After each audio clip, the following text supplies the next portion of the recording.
Hi, I'm attorney John Cannon with Cannon Associates, and today I'm going to be speaking to you about what a settlement conference is in a civil lawsuit. A settlement conference is similar to mediation, however, as opposed to having a mediator involved, it's actually with the court and the court staff. At a settlement conference, you and your attorney, as well as the defense and their attorneys, will meet at the courthouse or another designated location at a specific time and at that specific place, and it's an opportunity for you to have a meeting of the minds and hopefully come to a resolution of the case. Typically, all of the parties will meet in one room, or the counselors will meet in one room with the judge and present their basic presentment of the evidence, basically what they think this case is about and what they think it should take to settle this case. Typically, the settlement conferences do not happen with the judge that would try the case, since that judge would be presented evidence and information before they have the opportunity to determine if it's something that they would include or if it's something that they would suppress or keep out of evidence. After the attorneys have met with the judge in the judge's chambers, the plaintiff's attorney will typically brief the issues and discuss their position on the case with the judge. Second, the defense attorneys or their counsel will meet with the judge and present their position on the case or the issues to the court. The purpose of the settlement conference is to try and reach an agreement or a settlement of the case short of jury trial.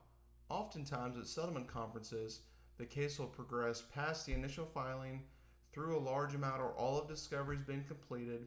In fact, sometimes motions for summary judgment will have already been filed or heard by the court, and if they've been denied, then the case would be set and ready for trial. If the motion for summary judgment has been filed, however, it's not been ruled on yet, then if the plaintiff is unsuccessful, then they could be subjected to a dismissal in the case. It's our position that we prefer to have these take place after the motions for summary judgment so that we can show to the defense, to the insurance company, and to defense counsel that if they don't decide to reach a resolution in this meeting, they will be held to the full course of what we can do to present your case in jury trial.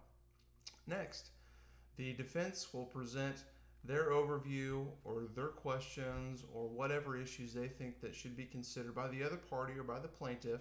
Sometimes there'll be questions that are written out, and those will be reviewed back and forth by the parties.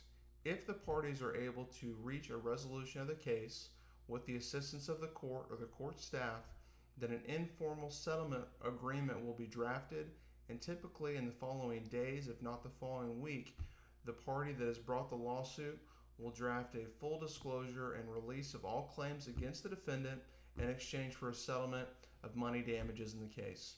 If you have a civil lawsuit or questions about how these processes go in state and federal court, specifically to Oklahoma, please feel free to reach out for more questions. You can put something in the chat below, or you can reach us through our website, jpcannonlawfirm.com.